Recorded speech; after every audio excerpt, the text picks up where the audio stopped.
This is the story of a quiet older brother who answered a 342 AEM phone call and never heard his brother's voice again. They beat Kyle to death behind a gas station, filmed it, laughed, and called it content. The cops failed, the town forgot, but I didn't. I remembered every frame, every face, every laugh, and I made sure they would never forget him either. The phone call came at 3:42 a.m. I was half asleep, the fan humming by the window, and my room lit only by the soft glow of my laptop. The ringtone was sharp, unfamiliar. I answered groggily, expecting it to be Kyle asking for a ride home again. He never liked walking, not even the 5 minutes between the gas station and our apartment. But it wasn't him. It was a cop. Is this Evan Matthews? Yes. Do you have a younger brother named Kyle Matthews? Yes. A pause, just long enough for my heart to start hammering. There's been an incident. You need to come to the precinct. They didn't let me see him at first. Said there were procedures. They talked about blunt force trauma. Said things like fatal injuries and possibly gang. I kept shaking my head. They had the wrong guy. Kyle was soft. He was shy. He liked video games and fixing up old bikes. He worked the graveyard shift at Henderson's gas stop because it paid a little more. He was saving for community college, for a future. I saw the security footage before I saw the body. It was grainy, low res, but there was no mistaking him. Kyle, walking around the side of the station toward the back restroom with a mop bucket in his hand. Then 4 men in hoodies emerged from the shadows. They swarmed him, punched, kicked. One of them had a crowbar, another had his phone out. I saw the flash from the camera, and I heard the laughter. That stuck in my head more than anything else. They were laughing, like it was a game. The body was worse. His face was barely recognizable. His hands were broken. They beat him until he couldn't scream anymore, then kept going until the blood pooled in the cracks of the pavement and the camera timer ticked out. The cops said they were working leads. They said the footage was too dark, the faces hidden, no clear plates on the cars, not enough to positively identify. They were working it. But I knew bullshit when I heard it. I didn't scream. Didn't cry. Not there. I just nodded, said thanks, went home, and opened the footage again, frame by frame. The hoodies weren't perfect. I caught a glimpse of one face when he leaned into the light just before he swung the crowbar. Another had a tattoo on his neck, just under the edge of the hood, a flame or maybe a claw. The cars were just barely visible as they peeled off. One had a busted tail light. Another had a sticker on the rear bumper. Details. That was Friday morning. By Sunday, I had names. Sean Kramer, Trey Lowell, Marcus Dillon, Ryan McKay. I found them through the comments on a video. See, they uploaded it. Not all of it, just the end. Just enough to show Kyle bleeding and begging. The audio had been replaced with circus music. The title called it Mop Boy Gets Schooled. They didn't even bother hiding it. They thought it was funny. They thought no one would care. But I cared. I found the usernames, followed the trail. IPs linked to Reddit posts, then to public Facebook profiles, then Instagram Reels. One of them showed off the same sticker I'd seen on the car. Another wore the same sneakers as one of the attackers. And another had a video where, just for a second, he turned his head and I saw the same jagged flame tattoo near his jaw. They were all local, all still moving around free, laughing, drinking, living. I didn't go to the police. They had their shot. I went quiet. For the next 2 weeks, I watched. They worked odd jobs, part-time things. Trey delivered pizza, Marcus did security at a club downtown, Sean was a bouncer at some back alley bar. Ryan worked at a car shop near the interstate. I memorized their routines, what time they woke up, who they texted, where they went when they were bored, and I started training. Not like lifting weights or running laps. I wasn't trying to fight them. I was learning how to make pain last. I found forums, old ones, places where people who had done time talked about prison techniques, How to dislocate a shoulder without a sound, how to break a finger in 4 directions, how to hit the nerve clusters that don't bruise but make a man piss himself. I didn't post, I just read, took notes. I went to pawn shops, bought tools, rope, gloves, zip ties, syringes, not for drugs, for saline, ice, things that keep people conscious longer when the body wants to pass out. And then I waited. Let them keep laughing. Let them keep thinking they got away with it. I was patient. I wasn't after revenge. I was after education. Theirs.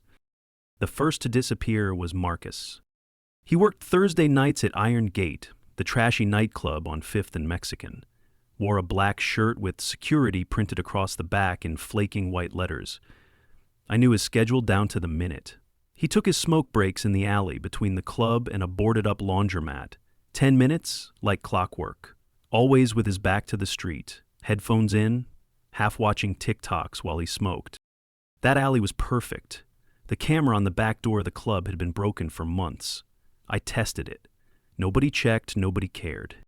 The van I used was clean. Bought it off a guy who didn't ask questions, no plates. The inside was lined with soundproof insulation and bolted anchor points. I'd built the rig myself over weeks, one piece at a time. Inside it was cold, quiet, and dark. When Marcus turned his back, I moved, fast, gloved hands, chloroform, dead weight. I was surprised how easy it was. The human body folds fast when you take the knees out first. I didn't kill him. Not yet. The place I had him in was an old storm shelter on the edge of the county, half buried behind a condemned trailer. No one lived there anymore. The locks were rusted, but I replaced them, reinforced the door. Inside I had a chair bolted to the floor, a drain in the center, and walls lined with plastic. He woke up tied, stripped to his boxers, head slumped forward. At first he laughed, thought it was a prank. "Yo man, what the fuck is this, some gang shit?" I didn't answer. I waited until the fear settled behind his eyes. Then I started. No screaming at first. Just confusion. Pain came next. I didn't rush it. I used what I'd learned. Pressure points, dislocations. I kept his shoulder out of its socket for 8 minutes before he started weeping. He told me everything. Names, dates, stories. He thought I wanted info. They already had it. What I wanted was understanding. I needed to see if he felt it. The guilt, the shame, anything. He didn't. He cried, begged, promised money, weed, girls, never once said Kyle's name, never once said sorry. That's when I started with the salt. It was quiet work. Slow. Brutal. I made sure he understood what each hour meant. I asked him, gently, to tell me where he thought Kyle felt the most pain, what part of the beating made him feel powerful. He didn't answer, so I showed him. I didn't kill him. I left him broken. Alive? His jaw shattered, his legs ruined, his eyes swollen shut. I dumped him in front of the hospital, naked, in the rain. Taped to his chest was a printed still from the security footage. Kyle's face, just before the crowbar came down. No name, no signature, just a reminder. By morning, it was all over the news. Man found brutally mutilated outside County General. Lay beneath the thick layers of ice, victim uncooperative with police. The others didn't know what to do. They huddled close, but they didn't suspect me. Why would they? I was nobody, just the quiet brother who showed up at the funeral and didn't cry. They thought they broke me. They had no idea. Trey was next. He lived in a duplex near the train yard, delivered pizzas for a chain store off Broad Street. I'd followed him 3 nights in a row. He always stopped at the same 24-hour gym after work, then parked on the far end of the lot to smoke weed in his car. Doors locked, music up, same exact time. This one was trickier. He had a dash cam. I disabled it with a jamming signal and cut the power before I moved in. He tried to fight, swung at me, caught my lip, That was fine. I wanted him alive, wanted him to understand where he was going. The ride was longer this time.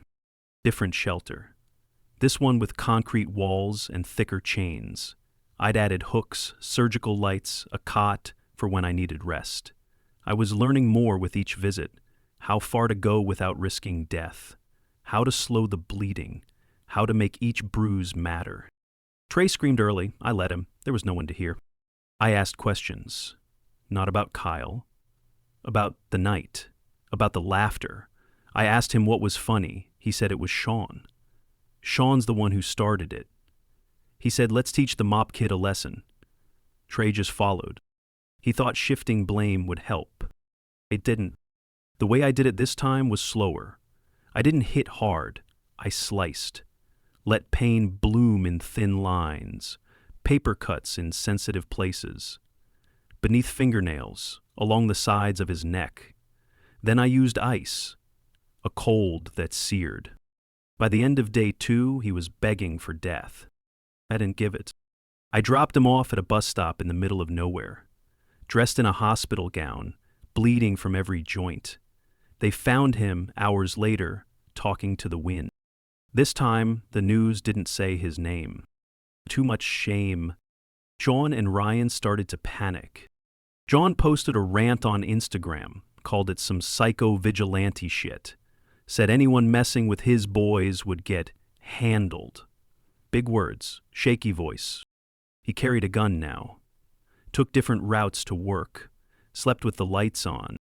But he didn't change who he was. He was still proud. Still the kind of man who thought hurting someone weaker made him stronger.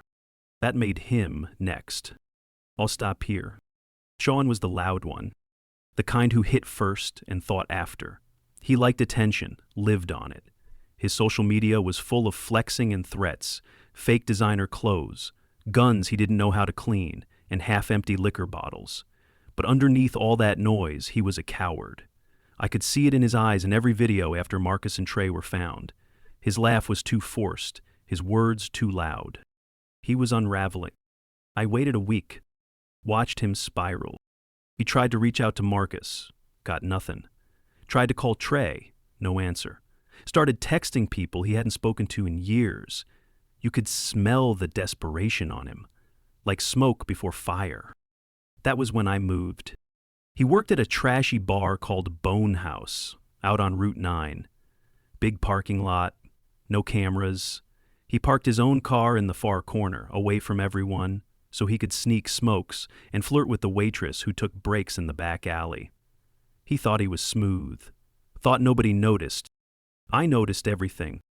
When he came out that night, he looked over his shoulder 3 times. That saved me the trouble. I didn't even need the chloroform this time. He saw me, started to run. I tackled him in the dark, and when he pulled the gun, I broke his wrist. Clean. The kind of break that doesn't need a sound to send panic ripping through a man. He screamed, not loud, just sharp. Then I hit him once. Hard enough to make him quiet. He woke up strapped to a medical gurney in a place colder than steel. I didn't speak for a while. He begged fast, said he had money, knew people, promised me names, favors, drugs, like that was the currency I wanted. Then he switched tactics. Tried to be hard. You think this scares me? You're just some bitch playing Saw in your mom's basement. I smiled. That was the last thing he said before I started cutting. Not big slices, thin, surgical, along the ribs, the inner thigh, places the body instinctively protects. I didn't hit anything vital. I didn't want him dead. I wanted him lucid, panicking, aware. He lasted longer than Trey, less than Marcus. What broke him wasn't the pain, it was the silence. I didn't speak, I didn't scream, I didn't monologue. I just worked. By hour 6, he was crying into the gag.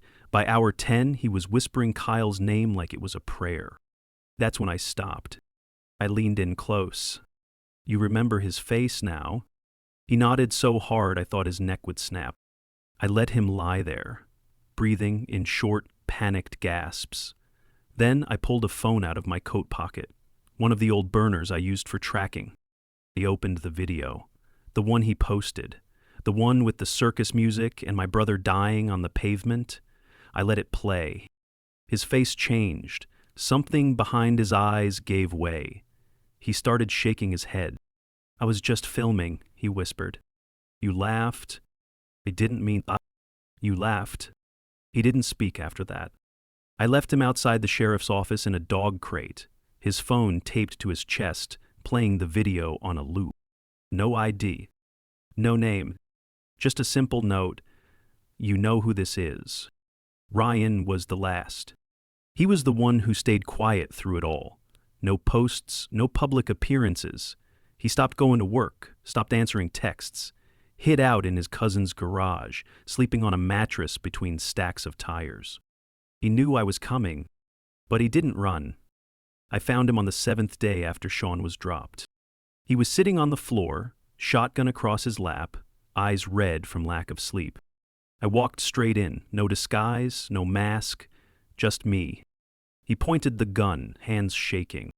I didn't flinch. "Do it," I said. He didn't. He broke.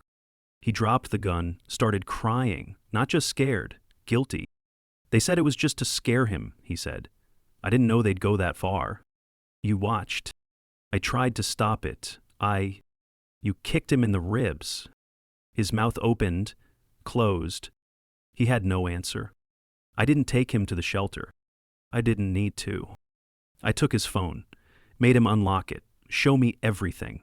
Messages, photos, deleted files. I copied them all. Evidence, full, undeniable. Then I made him write a letter, handwritten, every word chosen by me. An apology to Kyle, to my mom, to the people who saw the video and laughed. I made him sign it. Then I left. The next morning, I mailed copies of the footage, screenshots, letters, and full confessions to 3 places: the local news station, the district attorney's office, and Kyle's high school principal. The video was on every screen by nightfall. Blurred faces, voices altered, but the story was clear. Kyle Matthews, murdered behind a gas station, no longer a statistic, no longer forgotten. The 3 who laughed were broken and silent. And the 4th? Ryan moved away a week later, changed his name. He'll never sleep right again. But because I wasn't trying to sleep, I was trying to learn. The news called it vigilantism. The public called it justice. The police called it a problem. None of that mattered to me, not anymore. I didn't do it for them. I didn't leave a trail for applause. I made no speeches, no calls to action, no names. The men who beat my brother for fun were still breathing, technically, but something far more important had been taken from each of them: comfort, control, the illusion that they'd never be held accountable, that part of them was dead. What surprised me most was how quiet it all became afterward. No charges were filed. The video made it clear who the attackers were. The public outcry did the rest. The DA had no interest in defending them once their faces hit every local broadcast. The cops didn't say it, but I saw it in the way they stepped back. No press conference, no search, no reward posted. They knew they'd failed, let it happen, looked the other way. Some of them watched that video of Kyle and probably felt something twist inside. A little too late. Marcus was still in a rehab facility 2 counties over. He hadn't spoken a word since they stitched his mouth back together. They said he wakes up screaming most nights, and the staff stopped asking why. Trey's family shipped him off to Arizona. Some distant relative paid for treatment. All they did was drug him into silence and pretend nothing ever happened. I tracked him online once. He tried posting a selfie months later. His hands shook so badly, the camera blurred. Sean lost everything. His job, his fake brand deals. The last video he uploaded was a tearful, drugged-out mess, begging some unseen audience to believe he was the real victim. Nobody did. His comments were full of names. Kyle's name. Mine, too, though no one could prove anything. And Ryan? He didn't just move. He vanished. But I know he's alive. He has to be. That's part of the deal. Pain isn't punishment if it ends. Pain is a lesson when it lingers. I didn't talk about any of this with Mom. After the funeral, she stopped asking questions, stopped waiting for updates. Something in her broke the day we buried Kyle. The same something I fed with each plan I made, each scream I pulled from the men who ended his life for a laugh. She thinks I'm getting better now. I moved out, got a job at a warehouse. Quiet place. Nobody asks questions if you show up on time and don't cause trouble. I keep my head down, smile when I'm supposed to, pay my rent, act normal. Sometimes I still visit the gas station. It's not Henderson's anymore. They rebranded after the news broke. Put up a mural of Kyle on the side wall like that changed anything. A bright, smiling painting of him holding a mop and wearing that stupid uniform shirt he used to hate. The neighborhood kids bring flowers sometimes. I stand across the street and watch. He should have made it out, should have gone to college, should have gotten old. But he didn't. Because 4 men decided his life was worth less than their entertainment. They didn't get death. They got something else. They got to live knowing they were seen, known, hunted, made vulnerable. They got to carry it. Every day, every breath. People think justice is about balance. It's not. Justice is about memory. It's about what stays behind when the camera stops rolling and the laughter dies out.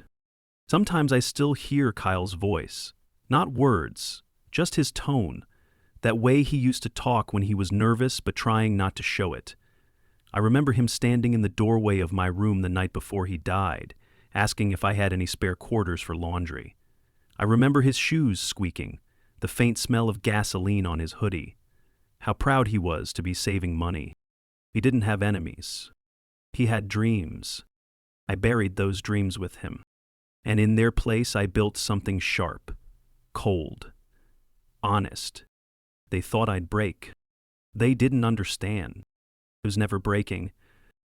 I was learning how to make pain last.